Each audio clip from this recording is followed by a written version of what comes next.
Revs is much more than just a car collection, though I think the majority of people out there who know our name think of us as having one of the great car collections in the world, and I think that's true. But more significantly, Revs is like an iceberg in the sense that 10% of Revs is about the cars and going to events and doing things with automobiles that everybody gets to see, or at a Amelia Island concours or something. The greater part of Revs, that part that is hidden, the 90% that is hidden, really relates to building archives, supporting research into the thesis that the automobile is one of the most significant technologic objects of the 20th century and is a major legacy artifact of modernity and of the Western technologic world. Hello, and welcome to Revs Institute. My name is Jane Hamill, and today we'll be taking you on a behind-the-scenes tour of our incredible facility. The Miles Collier Collections is comprised of over 100 historically significant vehicles, but as Mr. Collier said, we're so much more than that. On our tour today, you'll hear from my colleagues across the Institute as they tell you about the collections, the workshop, and the library and archives. Let's get started.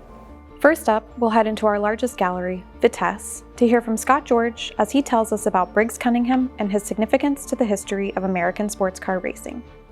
So what I thought would be great is to start with sort of where Briggs began his racing side of his exploits, which was with the ARCA and with a lot of friends in the Northeast, including the Collier brothers, Miles and Sam Collier. And the car next to me here on my right is the 1939 Buick, which was really the first racing car special that Briggs had made.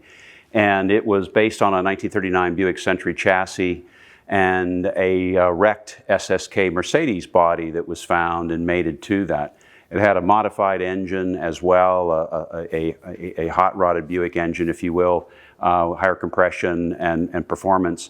And went off to race once in, I believe, 39, just before, but then 1940 at the World's Fair, driven by Miles Collier, and the father of the current owner of the Miles Collier Collections, obviously. The Buick ended up being raced a few more times in its career to some very impressive results. It finished second at the Watkins Glen Grand Prix with Briggs Cunningham behind the wheel. After the war in 1948, and also the car on my left is also one of the first cars brought into the United States by Briggs Cunningham, and also the first Ferrari to win a major race. And this is a 1948 Ferrari 166, and this car. Briggs brought from Luigi Canetti and brought into the United States to race at Watkins Glen. And this car also was competing in the early days of now the SCCA, which was the Sports Car Club of America, which formed after World War II. But we're talking about Briggs Cunningham today because of his importance to sports car racing and to American racing primarily. And Briggs was known as an entrepreneur, a gentleman, and a driven man, a driven sportsman, with the desire to be the best at his skills, whether it be in racing cars or whether it be in sailing, which he also was a champion.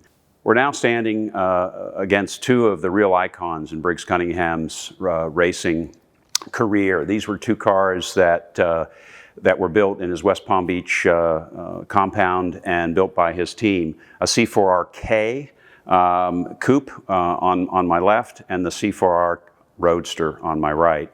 Both powered by the same Hemi 331 Chrysler Hemi in slightly different configurations. Briggs wanted to have have a different opportunity for two different designs. The cam-backed C4RK could offer higher speeds at Le Mans, which was so important to get down the straight, which indeed it did. But he didn't like the fact of driving an enclosed cockpit because most of his driving had been in open cars. So he chose to drive a C4R, and Phil Walters piloted the C4RK. The C4K unfortunately did not finish. They had some valve train problems that particular race, but the C4Rs went on to finish third at Le Mans, fourth at Le Mans, and fifth at Le Mans. And his next car after the C4Rs was known as the C5R, which also finished third at Le Mans in 1953. So now we're standing at alongside two cars here that are also very, very important to the Cunningham quest in his racing exploits. This is a 1954 Oscar that won the 12 Hours of Sebring in 1954 with Sterling Moss driving and Bill Lloyd. And it's important because Alfred Momo had modified this car, Cunningham's chief mechanic, but it's also important because it's an example of Cunningham's quest to win with cars of his own make, but also find cars from other makes that were successful in their own right, and to try to align himself with the sports cars that were being built around the world. The car on my right is 1962 E-Type that he finished fourth overall with Roy Salvadori at Le Mans in that year.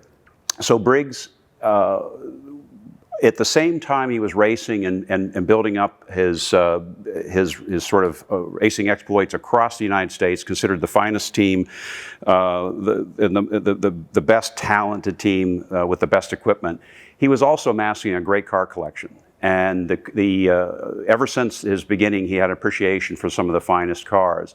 And this collection is very fortunate enough to have the 50, a little over 50 cars of the Cunningham collection that he had amassed through his whole life of collecting and purchasing some of the finest cars.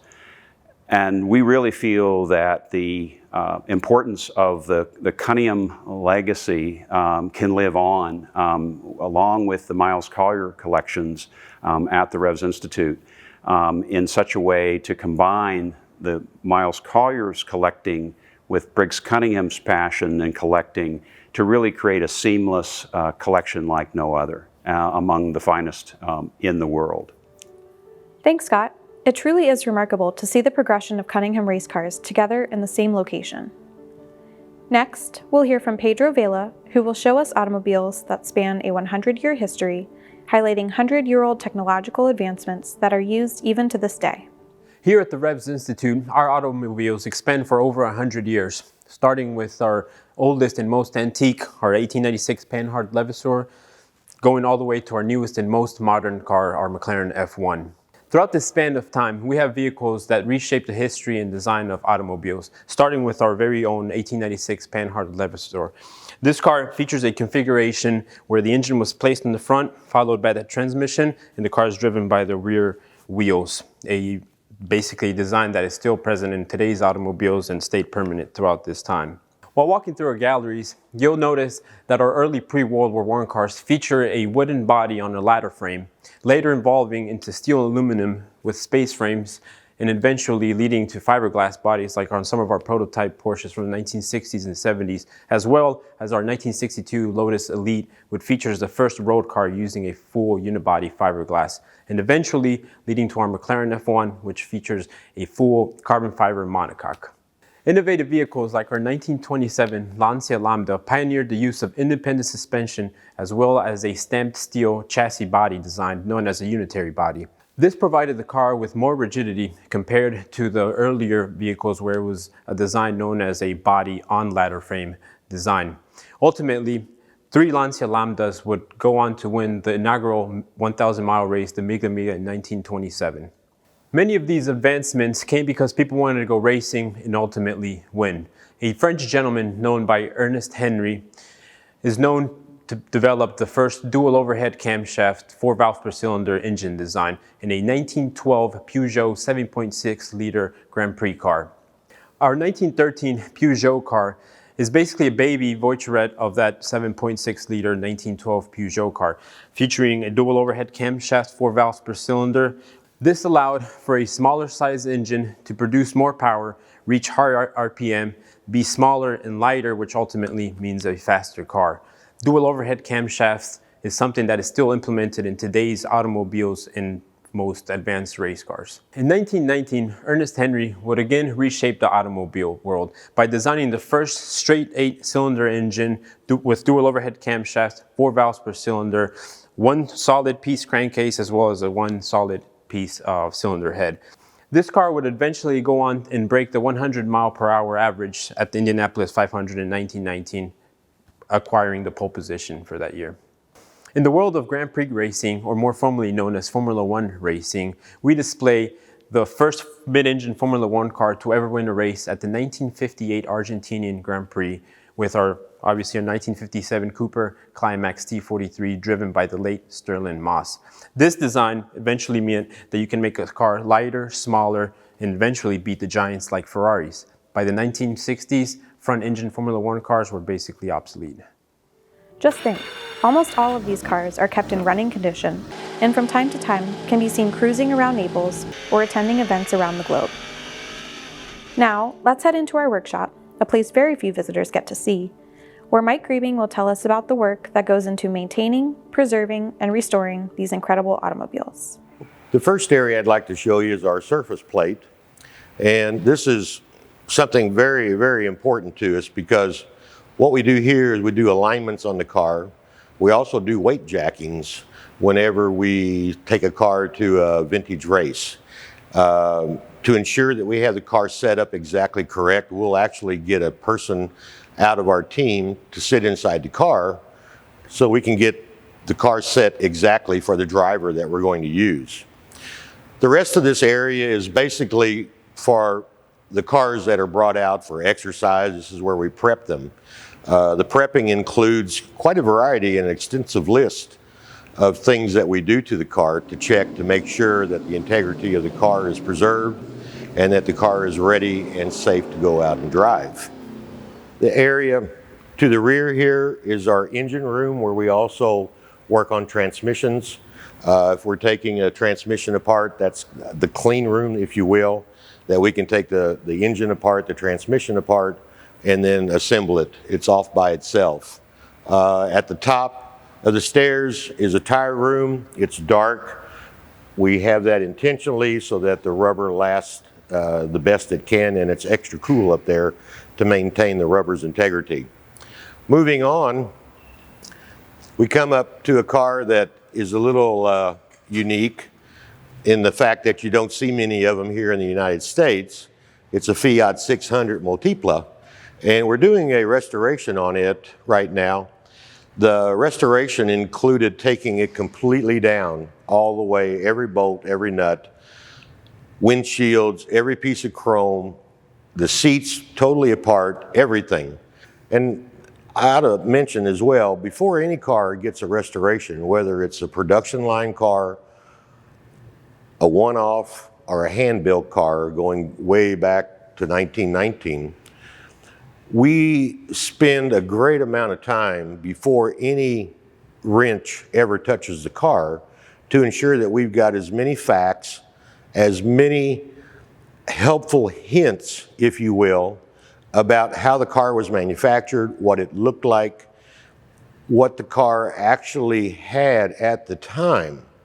Once we get that assembled, then we have a guide that we can go by for the restoration. Now, the investigation work doesn't stop just before we do it. When we take the cars apart, there's a lot of things that can be seen on a car when you take it apart, and we document everything that we possibly can with photographs so that we can go back in time and see what that car actually told us about itself. We've had some cars here before that the very last little piece that we took off of it, or after sanding it down, we found the original color of the car because it may have been painted 3-4 times in its life. We're so fortunate to have such an impressive library in-house, aiding us in our investigations to restore cars to their true historical representation. Let's head into the library to hear from Mark Vargas on what kinds of materials are consulted when our team starts restoring a car. Let me give you a scale of how much material is in the library. There's the 620,000 photographs. We have 25,000 books, 10,000 race programs, 3,000 parts catalogs, 1,000 magazine titles, probably around 300,000 issues altogether. And it goes on and on and on. Posters, sales literature, auction catalogs, film, and artifacts. We collect them, we organize them, we share them, and we want you to use them. That's one of the things that makes the Revs Institute so different than any other auto museum that we know of, where we're actively trying to get you to the materials themselves. Well, as you've seen in the video, the Revs Institute's main goal is to support the research and understanding of the automobile as the most significant technological concept of the 20th century. It's an artifact that's worthy of study. And so we have this amazing collection of automobiles, as you probably have seen. But we also have this amazing library, and it's one of the finest automotive research libraries in the country. It contains photographs, it contains books and journals, of course, but also racing programs, repair manuals, sales literature, and much, much more. This, combined with all of these automobiles, gives you a rich turf in which to understand what the automobile has meant to the society in which we live. Whether you're a person who's interested in cars just because you're interested in cars, or whether you're a deep connoisseur of automobiles, or you want to be a researcher that understands how those cars shaped our world, there's something here for you at Revs Institute. You can visit us at revsinstitute.org, or see our videos on YouTube, or find us on other social media like Instagram. We encourage you to follow what we're doing. There's going to be much more in the year ahead. We thank you for being a member of the car community and for being excited about what cars represent and to helping us keep the flame of the automobile alive.